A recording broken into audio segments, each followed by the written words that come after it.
Hello there. It's yet another nice day.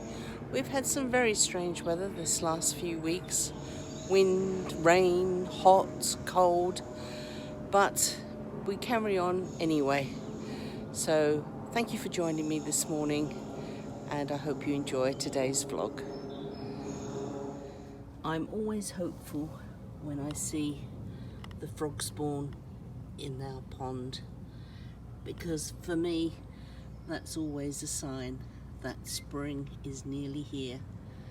And it's just lovely to see frog spawn in the pond, to know that we're doing our little bit for the frogs. We're into March, and I'm weakening to the fact that I want to plant some tomatoes.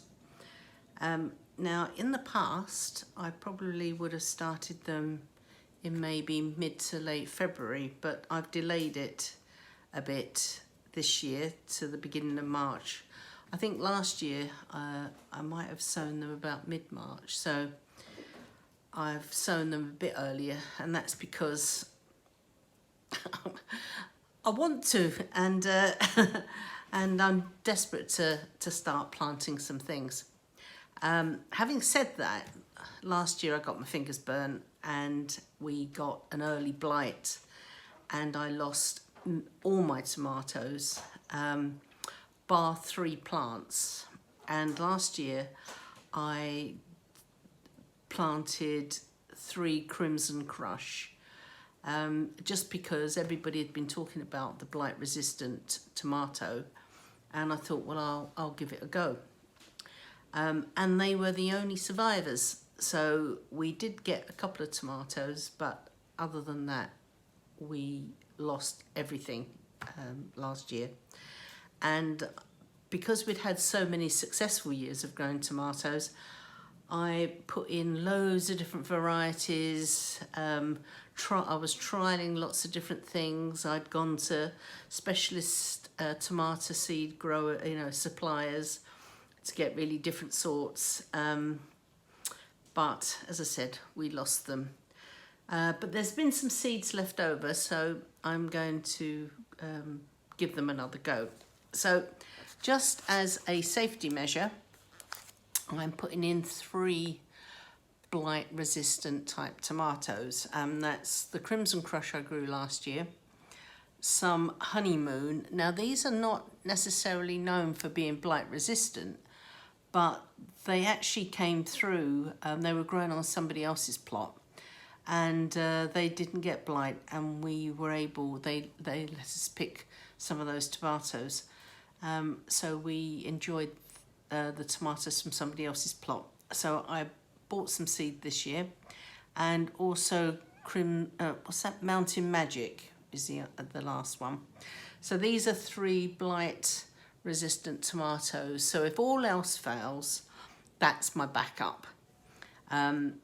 So I'm looking forward to seeing how they grow, and I put in some extra seeds because some of my other growing friends and colleagues and allotment holders will take them off me as well. And I put in Dr. Witch's, which is a regular ordinary tomato, and some Sakura. Again, these are 2 that I tried to grow last year, but I never got to taste them. So I popped some of the rest of the seed in this year, and I have loads of spaces because I shall be planting some of the cherry type tomatoes in here. But before I show you what I'm going to grow, I put in some Super Mama here in this one. And they're like the big not beef tomatoes, they're for making sauce, but they're bigger than the normal tomato that we grow. I've not grown them before, so I've just put a couple of seeds in to see how they go.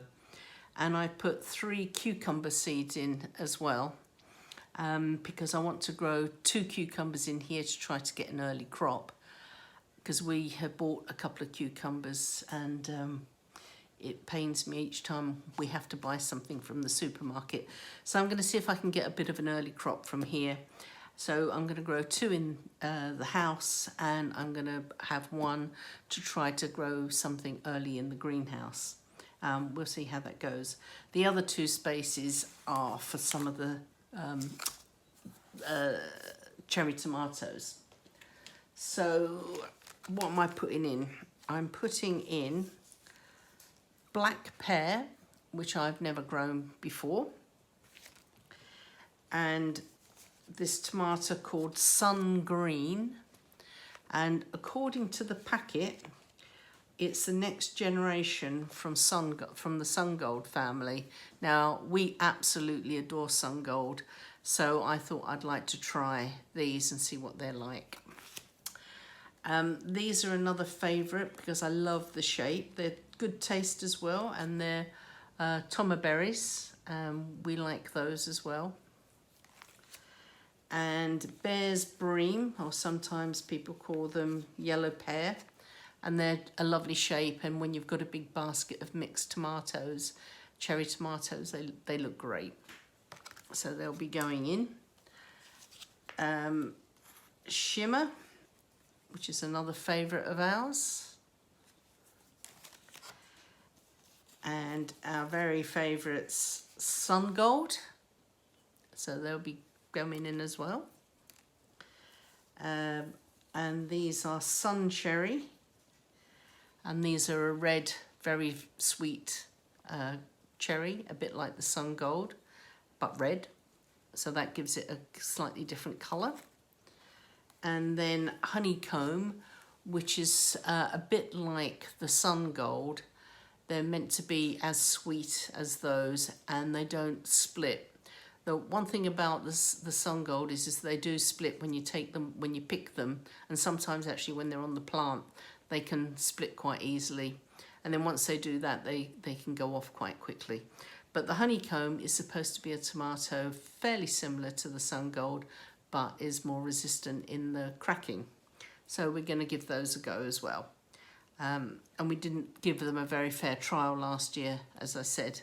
So they are all going to go into these cells on here. And if I've got too many seeds, I'll just find myself another one of these and pop them in. Now, I've also grown a load of beef tomatoes, and I'll show you those in a second.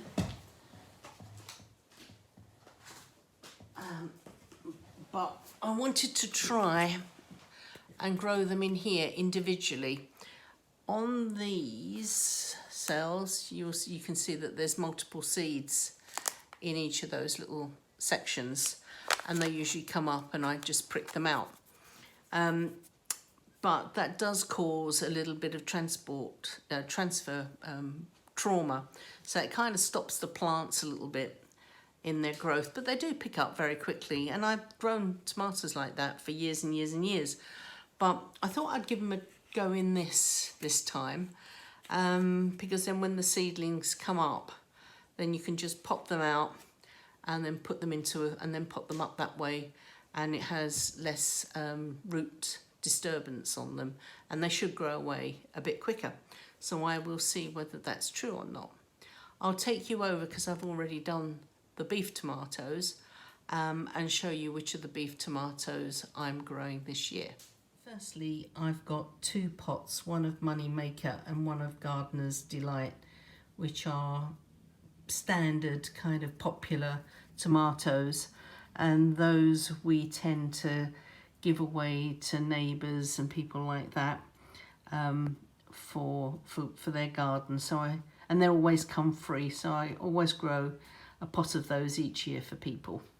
So in the other tomatoes, we have got Coeur de Boeuf, which is a French beef heart-shaped tomato, Cherokee Purple, Black Trifeli, Black Russian, which I adore. I can't quite read the next one. It looks something like, I'll put the name up, but it looks like Heidelberg, but I'm not quite sure. And then we've got Paul Robinson and Abraham Lincoln. And this Abraham Lincoln seed is meant to be original strain from when Abraham Lincoln took tomatoes or found tomatoes in America. Now, I don't know whether I believe that or not, but that's what it says. So there you go. We will see. So there's some of our bigger, more specialist beef tomatoes. Now, not all of them will germinate, and it would be good to see how this compares to the normal way I grow tomatoes. Yeah, the only downside is it does take up a lot of space, but it might be worth it. Who knows?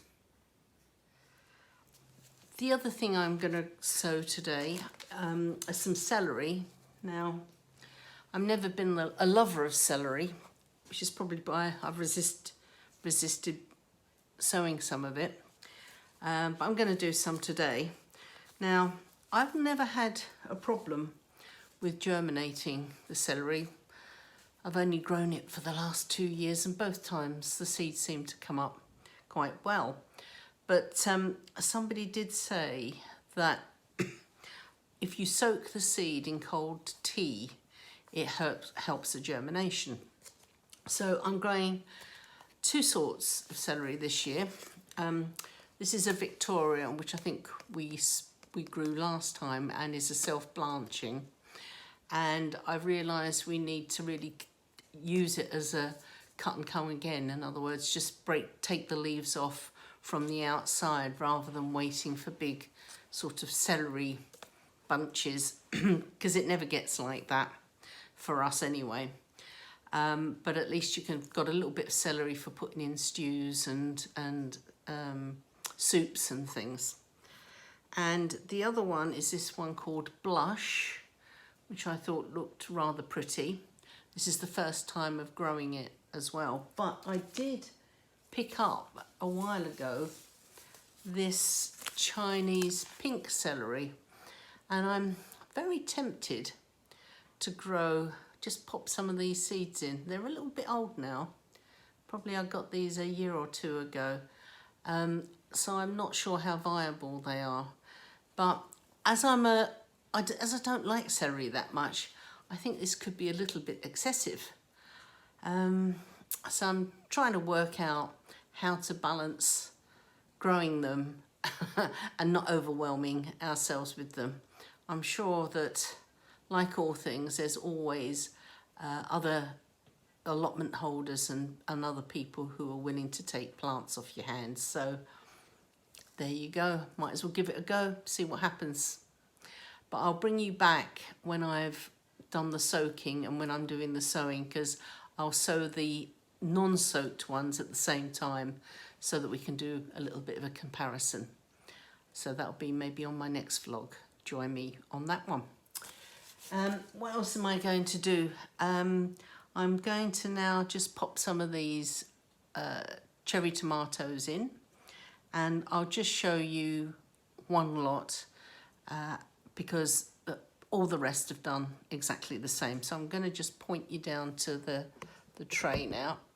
There you go. So this method does take up less room when you're growing. And I'm going to take the honeycomb right as well. That's the first one on the pile. Put those in there. And I'm just going to sow the seeds on the top of the compost. A lot of people then cover it with just compost after they've sown them. I sow them fairly near the top, and then what I will do is I've got some vermiculite. I much prefer it just because it just stays damp. I find that some of this compost dries out very, very quickly. So I will just open the seeds and sow this first lot.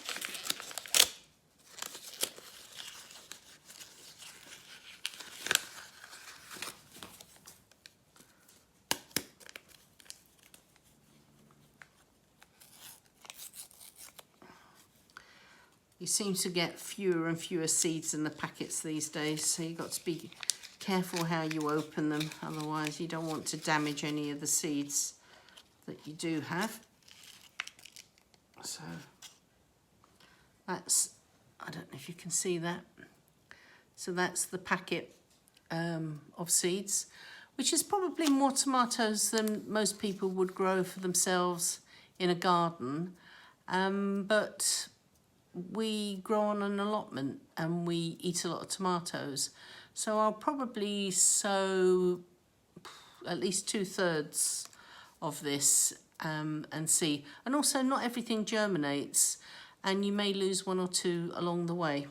So I'm just going to sprinkle these now on the top of the compost.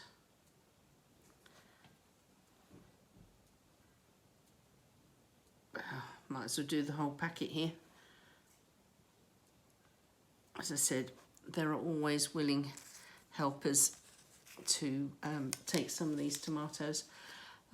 So when I've done them all, I'll cover them with vermiculite.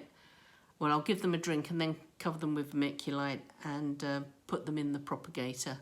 I'll show you all of the seeds once they're done. Okay, so this is my trial of the celery seeds, and I'm going to sow some of these Chinese pink celery. Why not? So I am going to put the name underneath here so that I know which one it is. And the seeds for the celery are very fine. These aren't too bad, but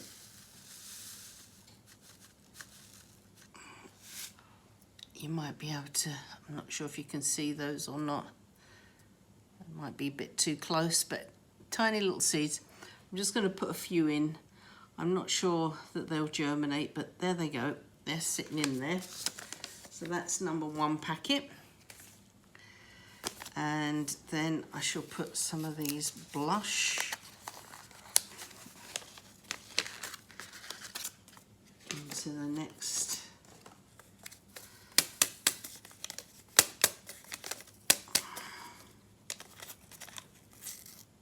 Oops, it's so fine.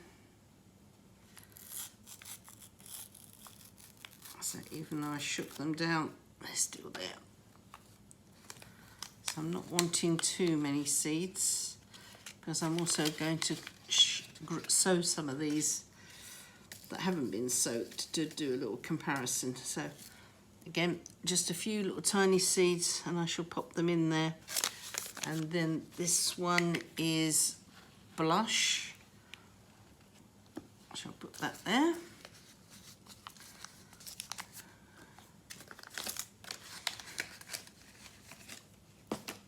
And the last one is Victoria.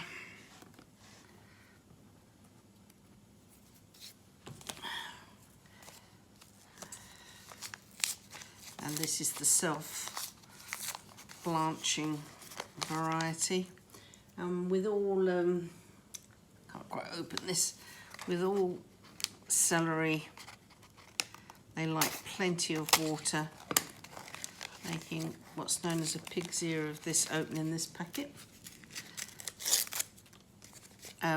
So they like to be watered and kept moist when they're growing, and that sometimes affects, oh dear, look at that. That's a terrible job of opening the packet. And the seeds are right there. So if you don't keep it well watered, that can affect the growing of celery. Oops.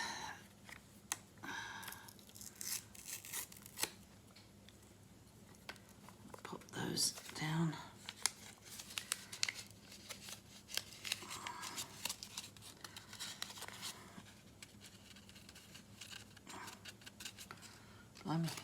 Are there any seeds in here?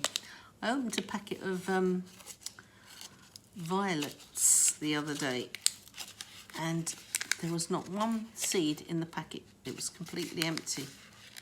Now, they are small seeds, but there's actually very little in them. I'm going to have to put some of these back, otherwise I won't have any as a comparison. So we'll do those and pop those. I'll just pop those into this one of cold tea. I didn't swirl them around because I might get them stuck to on the finger, but I shall just leave them, let them soak themselves, and then leave them. I'm going to leave them for about 6 or 8 hours, and then I shall get a seed tray and split it up and put the tea ones in, and sow the tea ones, and then sow some of these that haven't been soaking. So that should be good fun. So I'll see you in about 6 or 8 hours when we do the next stage.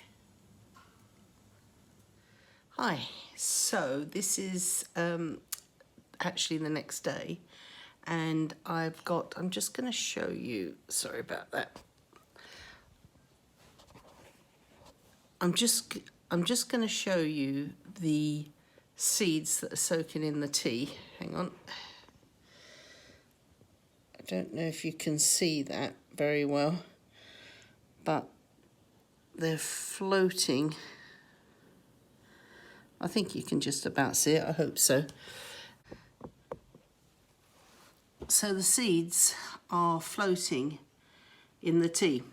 Now, what I didn't think about when I was soaking the seeds is how much tea I put into these little ramekins. And of course, I can't actually fish out the seeds because I can't really see them. And I'm going to have to pour all of the fluid into these sections. So be it.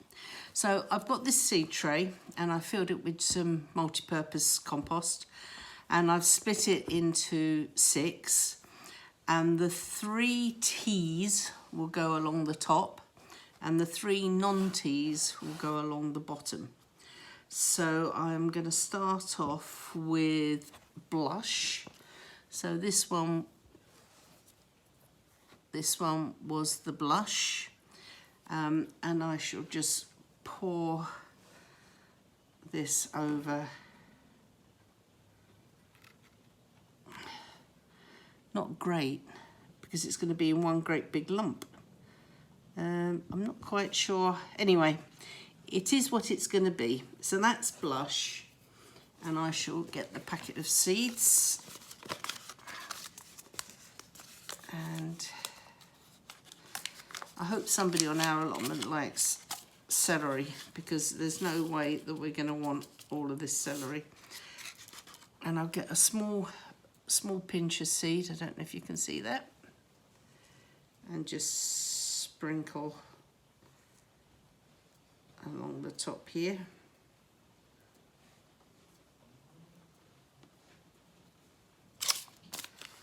So that's one. And the next one I think I'll have is Victoria, because that's a green variety. So this is Victoria, and it's a self-blanching one. So somehow I've got to try and pour this and hope that the seeds, just checking the bowl, actually I should have just checked this bowl. I think that they've all gone in there. So Victoria, and I should just take a few seeds from here.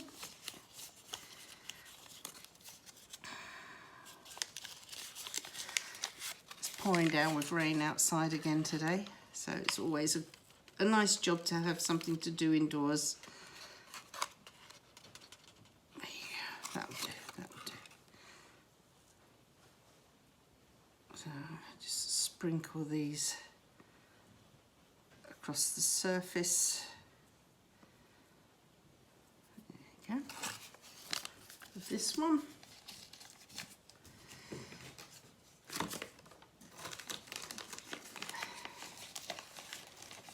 And then the second pinkish type of, and these are Chinese pink, and I shall pop that in here. I got these seeds a couple of years ago, so if they don't germinate, I won't be too surprised really. And I shall pop these over here.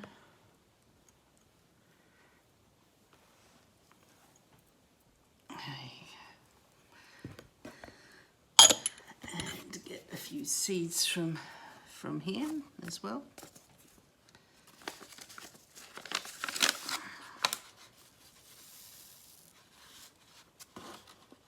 Not too much.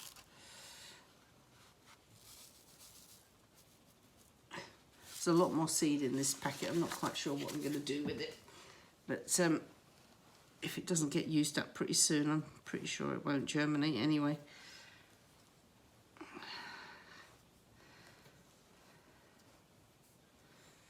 There we go. I'm just going to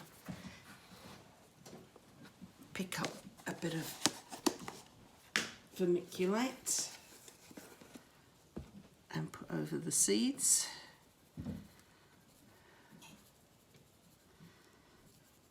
Like this. I prefer vermiculite because it still lets the light in and keeps the seeds moist.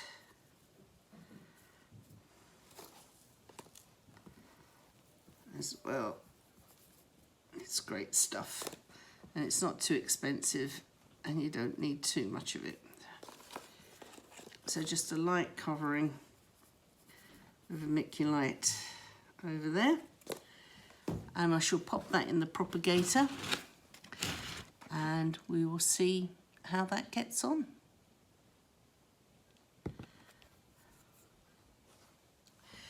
Last year, a friend of ours went to Bulgaria and said, oh, they ate some wonderful tomatoes. And they brought me back tissues with tomato seeds on. And I have 3 lots of these tissues with tomato seeds on. And I have no idea, and she has no idea, what tomatoes they are, but she said they were delicious. So what I'm going to do is actually sow them and see if anything comes up. Haven't lost anything other than a few weeks and a little tray of compost. So I shall show you how I'm going to do that. So I've prepared just a regular seed tray with some multi-purpose compost. I can't really label them because I've got no idea what they are, but I'm going to keep them separate because they're 3 different types of tomatoes, we think. But I am going to cut some of the excess tissue off and then just lay it on the top here. So I'll just do that with this one. Got things falling off all over the place.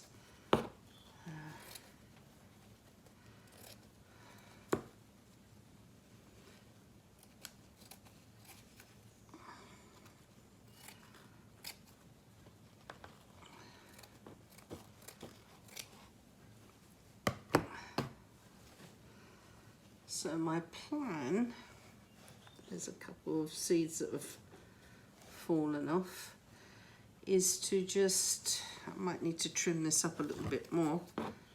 There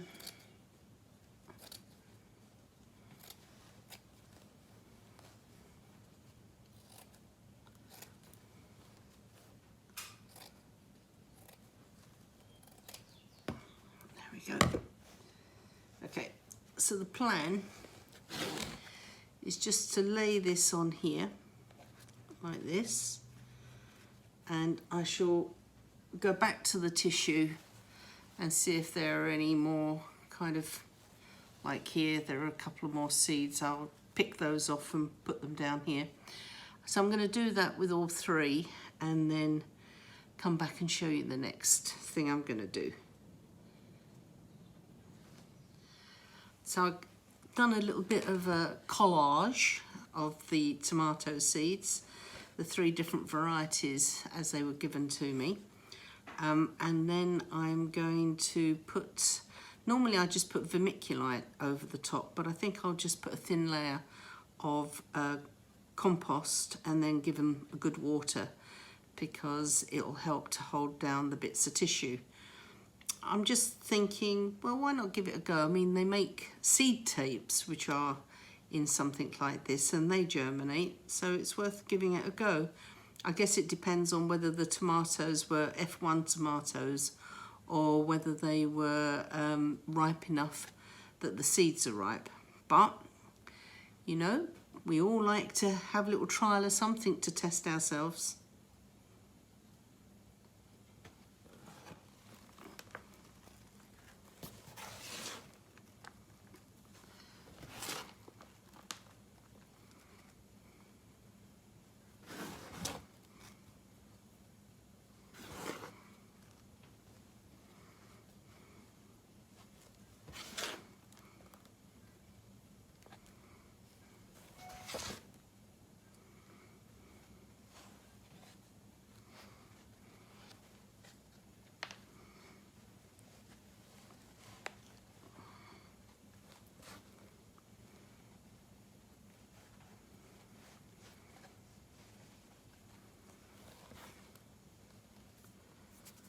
There we go. I should just give that a good water now and pop it into the propagator and see what happens. And I think I'll call this the Margarita tomatoes, because it was Margarita who brought them back from Bulgaria for me, and that was a very kind thing to do. It is only March, so don't be too enthusiastic about sowing your tomatoes. There's still absolutely plenty of time. I'm only sowing them early because I know some will stay in the greenhouse. B, I've got a propagator, I've got some grow lights, I've got shelving in the house that I can keep them nice and warm, and then I've got a greenhouse outside. So I've got quite a lot of kit and opportunity for starting the tomatoes early and trying to keep them alive. You don't have to start them yet, they will still be fine. The only thing is we've got to pray that we don't get hit with the blight again this year, and I'm crossing my fingers. I don't think we will. Famous last words. I'll probably be videoing eating my words there, but anyway, I'm confident that we won't have early blight again and that we will get a wonderful crop of tomatoes in multitudes of varieties. So wherever you are, whatever you're doing, happy growing. Bye for now.